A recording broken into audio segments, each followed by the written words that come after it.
देखिए, राजस्थान के अंदर राष्ट्रीय लोकतांत्रिक पार्टी जिसको लेकर पार्टी का गठन हुआ, प्रमुख मुद्दे हमारे उसी समय थे। ओंकार रैली के माध्यम से कर्ज मुक्त किसान, मुक्त बिजली, टोल मुक्त राजस्थान, सशक्त लोकायुक्त, प्रत्येक खेत को सिंचाई का पानी, स्थानीय लोगों को रोजगार 80%, ये हमारे प्रमुख मुद्दे थे जब पार्टी का गठन किया।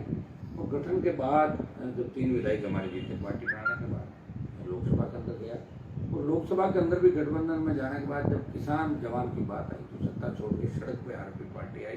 तो अग्निपथ तो उसका विरोध किया, किसान के लिए 70 दिन सड़क पर बैठा देश का एकमात्र सांसद। महंगाई बढ़ती, चाहे दूसरे इश्यू हो, चाहे पहलवान का इश्यू हो, देश में कहीं भी किसी तरह का इश्यू हो, उसको प्रमुखता से उठाने का हमने काम किया। राजस्थान विशेष राज्य का दर्जे की बात हो या सीपी की बात हो, हमारा राजस्थान कैसे आगे बढ़ी, दिल्ली में हमारी पेड़ थी, प्रदेश के अंदर तीनों विधायकों ने मजबूती से अपनी बात रखी। जब कांग्रेस बीजेपी आपस में हाथ मिला लेती थी, जैसे महेश जोशी का मामला था जिसमें आरोप लगे तो बीजेपी डाउन हो गई, साइड लाइन हो गई, बीजेपी ने महेश जोशी से हाथ मिलाया।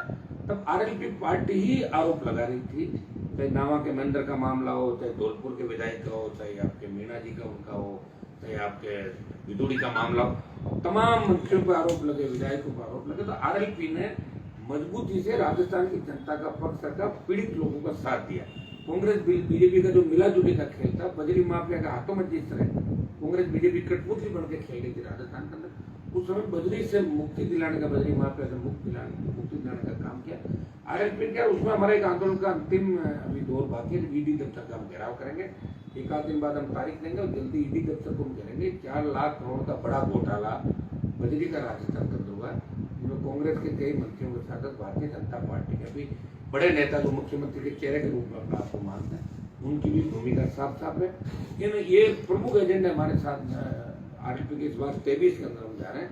हमने हमारा कुंबा बढ़ाया। 5 साल पार्टी, जब बाकी पार्टियां अपने आपको नहीं बचा सकी, गहलोत सरकार गिरा रहे थे, जब गहलोत सरकार गिर रही थी, बीजेपी उस समय सरकार गिराने में थी, तब छोटी पार्टियां टिकती भी थी, उनको तोड़ दिया। बीटीपी को तोड़ दिया, कम्युनिस्ट पार्टी को तोड़ दिया, लोकदल को इन्होंने मिला लिया कांग्रेस के अंदर, बीएसपी के 6 विधायक चले गए कांग्रेस पार्टी में। आरएलपी अकेली राजस्थान की पार्टी थी। और ये सौभाग्य मुझे मिला कि राजस्थान के किसान के बेटे ने पूरी ताकत के साथ, किसानों का आशीर्वाद से, जवानों के जोर से पार्टी बनाई।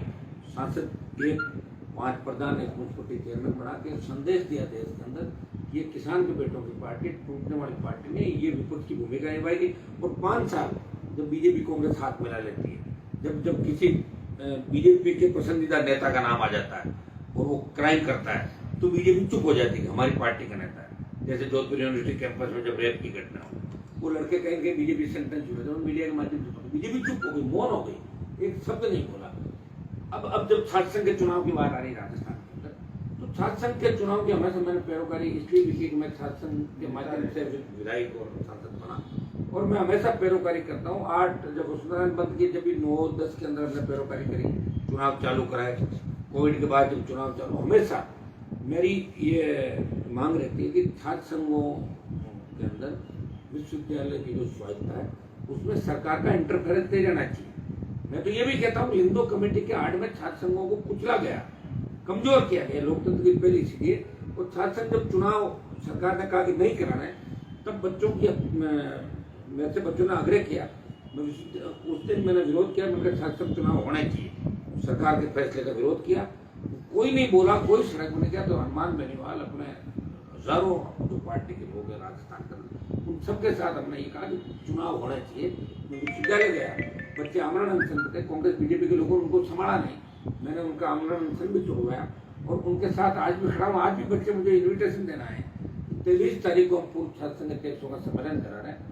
पूर्व छात्र संघ अध्यक्ष के नाते मैं इस कार्यक्रम को अपने ऊपर दर्ज कराऊंगा, मैं जाऊंगा और मैं कोशिश करूंगा कि छात्र संघ चुनाव की तारीख सरकार घोषणा करे। हमने जिन जिन मुद्दों को हाथ में लिया राजस्थान में, उन पर बैकफुट पे कभी नहीं गए। जो आंदोलन किया उसमें जीत दिला के उठे, ये आरएलपी की पहचान है। और ये हनुमान बेनीवाल और इसी पार्टी का जो बढ़ता जनाधार है, ये कराने के बाद, पकड़ने के बाद उसको बीच में नहीं छोड़ते। किसी का अगर हाथ पकड़ लिया तो उसकी वेतरनी पार कराई, उसे बीच में नहीं छोड़ा आज तक। छात्रों के ऊपर पर्चा भी दर्ज किया गया, फाइल दर्ज की गई है, तो वो छात्र भी आपसे मिले? मैं करवा रहा हूँ, वापस कर रहा हूँ। उस दिन छात्रों को लिया तो उनको छुड़वा दिया था। और मैं ये भी चाहूँगा कि पुलिस की एंट्री विश्वविद्यालय के अंदर नहीं है।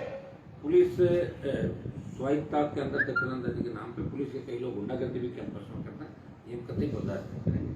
ये छात्रों का कैंपस है, छात्र राजनीति जो लोकतंत्र की पहली सीढ़ी है छात्र, इसको छात्र संघों ने देश और प्रदेश के अंदर बड़े नेता दिए, बहुत से नेता देश के अंदर जो मुख्यमंत्री रहे, प्रधानमंत्री पद के दावेदार रहे, तो छात्र राजनीति से निकला, आज भी कई प्रदेशों में मुख्यमंत्री। तो शासक चुनाव कराने के लिए आज में पार्टी मजबूती के साथ करिए और इस आंदोलन को राजस्थान में बहुत बड़े स्तर पर किया है। राष्ट्रीय लोकतंत्र पार्टी अगर अच्छी सीटें लेती है चुनाव के अंदर, क्या किसी पार्टी के साथ में गठबंधन भी कर सकती है? ऐसा है कि हमने कांग्रेस बीजेपी के साथ गठबंधन नहीं किया, हमने पहले ही क्लियर कर दिया, ये हमारा स्टैंड है। लेकिन जो दूसरे दल है राजस्थान में या जो लड़ते रहते हैं, शोषित पीड़ित दलित की बात अगर करते हैं, उन दलों से जरूर हम बात करेंगे, उनके लिए गठबंधन के दरवाजे खोलें। गठबंधन करना भी चाहते हैं, हम चाहते हैं कि हमारा जो वोट है 18 के अंदर 1,39,00,000 कांग्रेस, 136 के करीब बीजेपी को मिला और 80 लाख वोट तीसरे मोर्चे को मिला था, मिला के सब लोगों को, जिसमें वो वोट भी शामिल था जो किसी को नहीं गया था, नोटा का भी शामिल था। हम चाहते हैं 80 लाख वोट जो गया है वो बढ़ गया, इस बार 1.5 करोड़ से ऊपर जा रहा है। वो वोट एक जगह जाए, कांग्रेस भी पीछे चली जाए, बीजेपी पीछे जाए, थर्ड फ्रंट नंबर 1 पहला मोर्चा कैसे राजस्थान में, बड़े प्रयास हम लोग कर रहे हैं। बलात्कार की घटनाएं बढ़ रही हैं, भूमाफिया काम तक बढ़ रहा है, इसमें लॉ एंड ऑर्डर कहीं दिखाई नहीं दे रहा, तो उसके लिए आप क्या कहेंगे? देखिए, राजस्थान के माथे में जो एक कलंक लगा है, अपराध में नंबर 1 पे राजस्थान आ गया, जिससे महिला उत्पीड़न, बलात्कार की घटनाएं, नाबालिग बालिकाओं के साथ, कैंपस है लोग, जिस तरह किसान की बेटी भीलवाड़ा के अंदर उसको पट्टी के अंदर रेप के बाद जब तक जलाया जाता हो तब तक पूरी जेल होती। ये अलवर का जय थानागा जी का वीडियो वायरल हुआ, देखिए दलितों में जो घटनाएं हो रही राजस्थान के अंदर, दूल्हों को घोड़ी पर नहीं बैठे देने तक, अभी भी आज़ादी के अंदर कहाँ तो वहाँ पर महोत्सव की बात कर रहे हैं। हम तो ये छुआछूत की बीमारी से ही मुक्त नहीं हो पा रहे हैं। रूढ़िवादिता किस तरह लोगों को उठ के बढ़ी। आरएलपी हमेशा गरीब के साथ संघर्ष करिए, पीड़ित शोषित के साथ संघर्ष करिए। आप हमेशा देखते हैं ऐसा कोई मुद्दा होगा जो आरएलपी मजबूती के साथ राजस्थान में नहीं उठा पा रही है। मैं इस नारी के सम्मान में अभी पार्लियामेंट जब करी थी, मैंने ये भी कहा था कि नारी के सम्मान में ये जो घटनाएं बढ़ रही है देश के अंदर, जो मानसिक रोगी है, इस तरह की घटनाएं करने वाले दरिंदे हैं, इनको फांसी की सजा का पर कानून बनाने से नहीं ले पाएंगे। 2 दिन चर्चा लोकसभा के अंदर चलनी चाहिए, कैसे इसको रोका जाए, इन घटनाओं की पुनरावृत्ति। हमारे बच्चे घर के आंगन में खेलेंगे, हमारे बच्चे आसपास में रहेंगे, कहाँ जाएंगे बताओ? और आसपास के लोग अगर इस तरह की घटनाएं कर ले तो बच्चों की शिक्षा भी, तो लोगों की मानसिकता जो गंदी हो गई, इसमें कैसे बदलाव लाया जाए। पेपर लीक की घटनाएं हुई, क्या बजरी का मामला, एग्जाम रद्द कराने की बात हो, तो बीजेपी भी इससे अछूती नहीं है। वसुंधरा के टाइम की 13-14 भर्तियां शायद पेपर आउट होते रद्द हुई थी, आरपीटी का चेयरमैन जेल गया था। वसुंधरा गहलोत का गठबंधन है राजस्थान में, और गहलोत ने कहा कि वसुंधरा ने मेरी सरकार बचाई। इससे ज्यादा बड़ी बात राजस्थान में ये आरोप 2009 से लगा रहा था। ये जो आरोप मैंने लगाए, ये गहलोत ने खुद तायद की। अशोक गहलोत ने कहा कि वसुंधरा ने मेरी सरकार बचाई, बीजेपी ने मेरी सरकार बचाई। तो मिला जुले के खेल राजस्थान का चला। ईडी की एंट्री हो गई, सीकर के अंदर ईडी की एंट्री, आरपीसी में ईडी की एंट्री। ईडी की एंट्री से हम कुछ नहीं, हम चाहते कि ईडी अगर आई है, उन लोगों के ईडी का हाथ उन लोगों के गिरेबान तक पहुंचे, उनकी गर्दन तक पहुंचे, जो लोग इसके अंदर जिन्होंने घपला घोटाला किया। ये ईडी से भी हम मांग रहे हैं, ईडी से भी लोगों को भरोसा उठ जाएगा। ईडी की दुरुपयोग का साधन है, सीबीआई सब लोगों को डराने के लिए लाते हैं और फिर उसको तैयार करके बीजेपी ज्वाइन कराते हैं। ये हथियार, ये तो जो नेता अपराधी प्रवृत्ति के हैं जब बीजेपी में आते हैं वो साफ सुथरी छवि हाँ, ये तो कह रहा हूँ मैं, ये नहीं होना चाहिए। ये तो बीजेपी कर रही है, आगे तो ऐसा नहीं करेगी।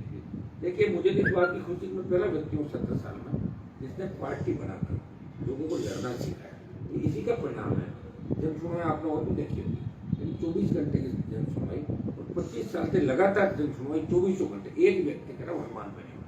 तो दिल्ली में भी इसी तरह करेगा, जयपुर में इसी तरह करेगा, नागौर में इस तरह करेगा। पारदर्शिता आप देखिए कि काजल की कोठरी में रहते हुए कोई ये नहीं कह सकता कि हनुमान जी का वहाँ किसी तरह का हिस्सा है, हनुमान जी का वहाँ ये आरोप प्रत्यारोप। आप देखिए शुद्ध जो राजनीति, जिस तरह मेरी बोतल का जो चिन्ह है, स्वच्छ पारदर्शी प्रशासन, बोतल का पानी, तो कोई मेहमान आता तो बोतल का पानी लाते हैं, यार बोतल का पानी पिलाओ, वो एकदम शुद्ध होता है, मिनरल होते हैं उसमें। इसी तरह हनुमान बेनीवाल की पॉलिटिकल पार्टी शुद्ध है, पहली पार्टी है जिसने देश के अंदर ये संदेश दिया।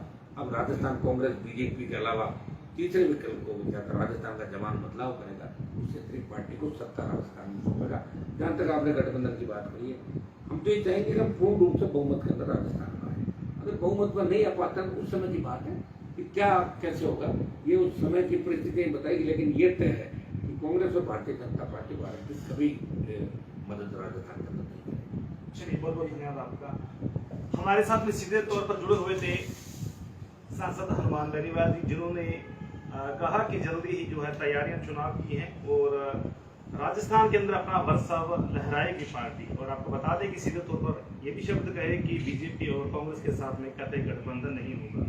फिलहाल एक स्पेशल इंटरव्यू इनका किया जाएगा और लोकप्रिय नेता है और आज छात्र संघ के समूह भी लगातार इनके साथ में मिले, क्योंकि राजस्थान के अंदर काफी मामला जो छात्रों का उछला हुआ है। चुनाव को लेकर सरकार ने पाबंदी लगा दी है इस पे, और उन्होंने ये भी कहा कि सरकार का जो है छात्रों के साथ में ये शुरू करना सही नहीं है। FIR भी दर्ज की गई है। फिलहाल देखते हैं नपेश टीवी और गुरमीत राणा के साथ में ऐसे ही जुड़े। धन्यवाद।